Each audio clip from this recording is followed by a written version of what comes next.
Hey, like and subscribe if you haven't done so already. Um, Number 99 on my 100 greatest songs of all time is Come Undone by Robbie Williams. Funny enough, the day before of this recording, I was asked, was there any boy band songs in it? And I said no, and there isn't. But then I forgot that there is this connection. And people might be surprised by this. Some people who didn't really know me won't be, because I've gone on about this song a fair bit. What was it in Robbie Williams, in his mind when he left Take That? Like, why did he have this idea that he needed to be seen as cool? Like, when he came to the stage at Glastonbury, for instance, with Oasis, and that would have given him some street cred, I suppose, at the time. And then he had the massive falling out with Liam Gallagher and all that, blah, blah, blah. But that's not really the point. The point being, why did he have to come see the idea? Why did he have to see himself, or for people to see him as cool? And why couldn't he have just gone along with what he was? Like, people like adored him fairly, like they did after he came out of I never said YouTube, out of Take That. But even more so, like, when he got into his Angels period and that.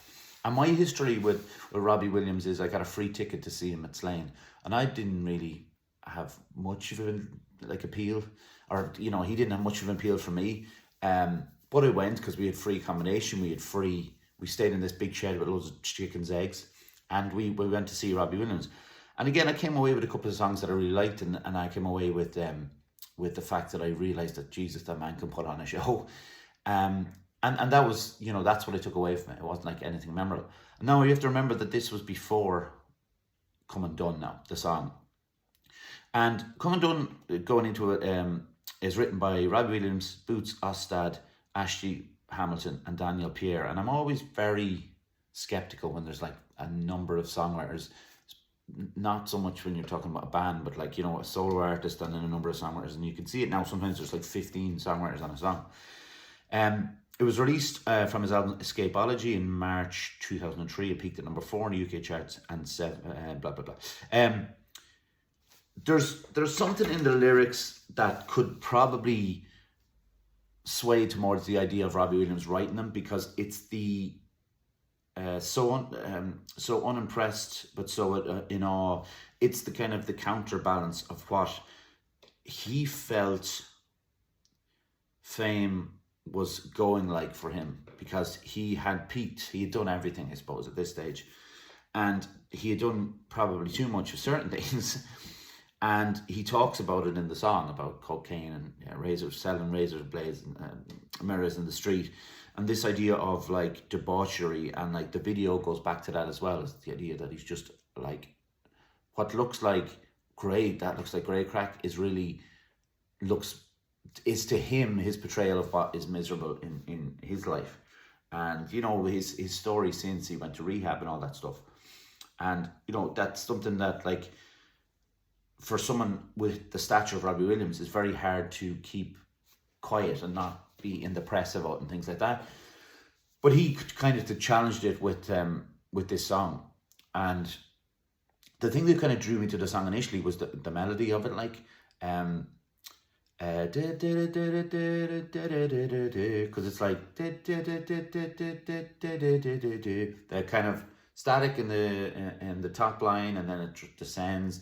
Static in the top line descends, and probably I'm reading too much into the idea of the lyrics and how the song, or what the song is about, that it would go from here to there. Everything goes from a certain point to the coming undone part of it, and I think, like, when I listen to it now, I recognize the vocal performance by Robbie Williams is exceptional on the song, and I didn't really see him as a vocalist, I suppose. I didn't know enough about him to see him as a vocalist, and I thought he was very, like I said, his vocals in Slane that year were very good, but I didn't think he could hit those notes, or he has a certain rasp to his voice that he can get in the higher notes.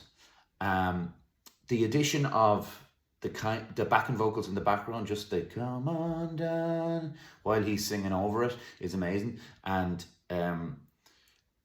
the clean tone of the guitar is another thing that I really love about that song. And I like, when I was growing up, and my friend decided to tell me one time that this wasn't true, that our group of friends wasn't like this, but I guarantee you we were like this. Everybody was like this. You wouldn't admit to liking a certain band if they were seen as uncool when you were in school. Like, everybody is probably in that boat. Well, not everybody is in that boat, but we'll say a vast majority of people are in that boat. And even when I started to like certain stuff that would have been deemed kind of nerdy or whatever you want to call it, I would keep it down until I was about 19 or 20, and then I didn't really care that much anymore, because I suppose you're out of the school environment, you're in the work environment, and it's not the same. You don't talk about the same things. These things aren't as important. Well, they are, but not to other people, so you don't bring them up. And to you, if you're really into music or film or something like that, you'll have your little base that you can speak to about it. And the Come Undone thing, even Robbie Williams, is like, I didn't mention it with people like at all, like, you know. And like I said, I would have been 21 when it came out. And to me, it's just the link that he had at the time would take that, I imagine, and the idea of like boy bands, and boy band members were a certain kind of, you know, artist, or you know, even we wouldn't even see them as artists. Like, we'd see them as lesser than artists. Like the manufactured stuff, it was always like really uncool, because we wanted real bands who kind of came together naturally and played, had to work their way up and blah blah blah. Whereas, like, you know, the idea of Take That being put together by Svengalis, pop Svengalis and stuff like that is a different situation. But when someone like Robbie Williams, for instance, shows the signs of being a really good songwriter, he wrote with Guy Chambers for a long time, and you're kind of starting to lean into it a little bit, but you don't really want to like admit to it. I'm sure there's people that don't understand the word I'm saying. They never cared. But there will be people listening to this going, oh, you know, I understand. I kept it very quiet that I liked Bewitched or whatever. I don't know. But for what it's worth, on the boy band thing, I just want to mention, because it's in my head now. The song Never Forget by Take That would be close to the 100. Didn't quite make it. Didn't quite make the top 120, but it'd be hanging in and around there. I was asked about Busted yesterday. They did not make the list. And I was also asked about Backstreet Boys and New Kids on the Block even, which led to very great discussions about like what is on the list, because everything we say is not on it, which is funny, because another thing about the list, it's going to be controversial regardless, because people will like it, some songs, but then they'll say, well, where was blah blah blah, or this isn't the best song by, say, Robbie Williams, but it's all subjective, you know. That's the whole point, and that's why I wanted to make the list. I wanted to be to admit to some of my things that I may have hidden before, like my love for Come Undone by Robbie Williams. And I have a lot of respect now for Robbie Williams. You know, Aliens stuff aside, and I don't know if I agree with him on all that stuff, but you know, that he talks about mental health a lot. He talks about what he went through. He talks about it in this song, never mind in outside of it. But like, it was an album track, and like I said, it got to number 4 in the charts, and it's not considered like, you know, one of his best songs. I don't think it is anyway. But every time I turn it on, I get this kind of like people do who love music, get this kind of rush when they listen to a song that they love. And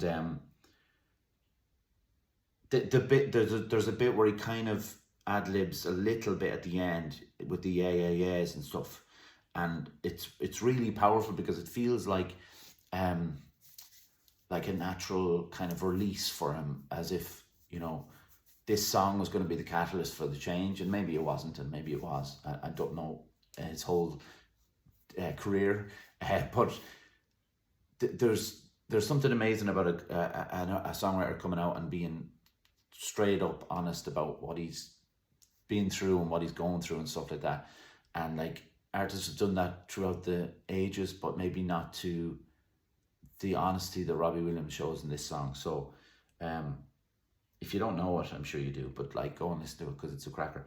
And yeah, subscribe if you haven't done so. All right, thanks.